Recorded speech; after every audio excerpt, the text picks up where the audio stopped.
nga maglusad kita sa Pasko de Oro, apan sabton ko ninyo nga i-oktaba nato ang maong paglusad sa Pasko de Oro. Hinaot inyo akong masabtan, kay naay dako kayong mahinungdanon ug mismo atong giproteksyonan ang seguridad sa katawhan ug ang kahusay sa atong dakbayan. Dili kita magsalig sa atong kapulisan nga naa kanunay nagbantay, apan ang atong tagsa-tagsa kakaugalingon nga maoy labing dakong kaakuhan ug responsibilidad nga atong tabangan ang atong kapulisan.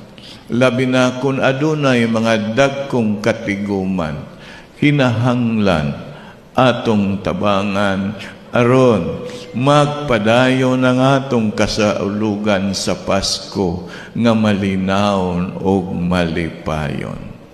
Dili kita mo kumpiyansa, kinahanglan tabangan ta ang atong kapulisan, kaysa maong pagtabang maupod usab ang atong pagtabang sa atong kaugalingon ug labaw sa tanan makahatag ug nakahatag og seguridad sa atong pamilya, labi na daghang mga taliabot nga kasaulugan sa Kapaskuhan.